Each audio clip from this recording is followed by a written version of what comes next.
Hark! This article discusses the ending of episode 2 of House of the Dragon. HBO's House of the Dragon concluded last week's season 2 premiere with one of the most emotionally brutal deaths ever seen in the Game of Thrones universe. Remarkably, Sunday's episode 2 managed to double that impact with a shocking fraternal showdown of identical twin knights Erryk and Arryk Cargyll, portrayed by 34-year-old identical twin actors Elliot and Luke Tittenser, faced off in a lethal, look-alike brother-on-brother brawl. This tragic confrontation ended with both siblings dead, living up to the legendary status mentioned in George R.R. Martin's source material.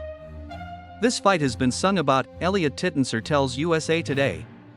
So our battle really had to be epic. Luke Tittenser adds, I'd put our fight in the top 5 for sure.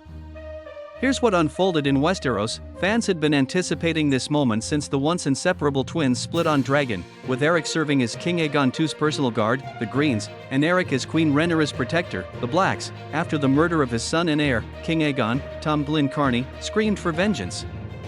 His Kingsguard commander, Criston Cole, Fabian Frankel, revealed his dark side by devising a plan to kill Queen Rhaenyra, Emma Darcy, whom he blamed for the crime. It was actually Daemon who orchestrated the killing. Cole, who regularly breaks his Kingsguard oath of chastity with Alison Hightower, Olivia Cook, hypocritically leaned on the honor code to persuade Erryk to take on the odious task, infiltrate Dragonstone disguised as his twin and kill Rhaenyra.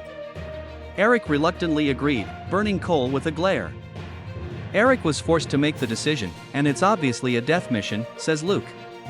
But Erryk's willing to fulfill that duty because all he's got is his honor, duty, and love for his brother.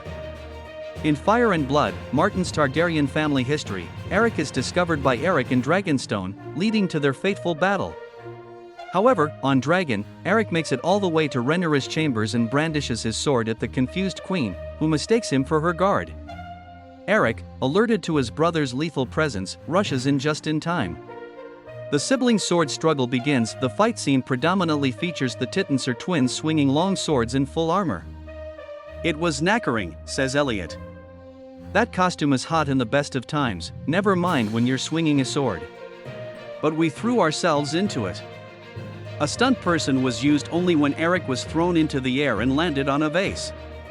I was glad it wasn't me because my stunt guy hit that vase so hard he almost froze time, says Luke. Throughout the fight, Erryk is mostly on the offensive, with Erryk defending, not wanting to kill his brother but needing to protect his queen. When the final sword thrust occurs, it's Erryk who sobs and embraces the brother he has just slain.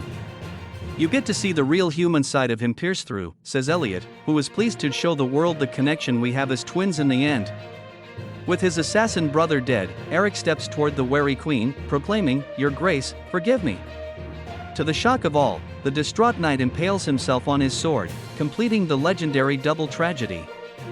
The pain Erryk felt when he killed his brother is the most intense feeling he's ever experienced, says Elliot. When he says, forgive me, he's addressing both Rhaenyra and his brother. The fight is intentionally disorienting for onlookers and TV viewers, but not for Elliot and Luke. The illusion is lost on both of us, says Luke. The twins, from Manchester, England, appeared in Showtime's Shameless at age 11, sharing the role of Carl Gallagher for the first season before Luke left for the British soap Emmerdale. The main difference between the twins is that Elliot has sleeves of tattoos, while Luke has none. But in their Cargyll uniforms, they are indistinguishable. Dragon creators used their likeness to their advantage, even swapping them in scenes during a COVID-19 scare in Season 1. Stepping in on each other's characters is not something we do. But production definitely wanted it, says Luke.